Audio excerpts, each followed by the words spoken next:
gelik. Aysa saçım cimelek, belime düşkende gelik. Aysa saçım cimelek, belime düşkende gelik.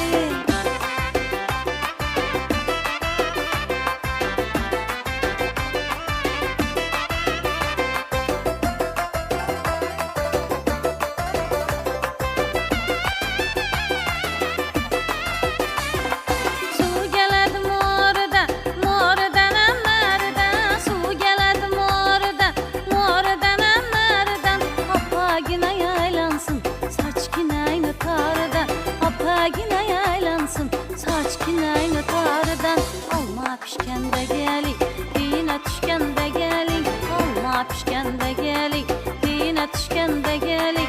Aysa saçım cimelek, belime düşkende gelik. Aysa saçım cimelek, belime düşkende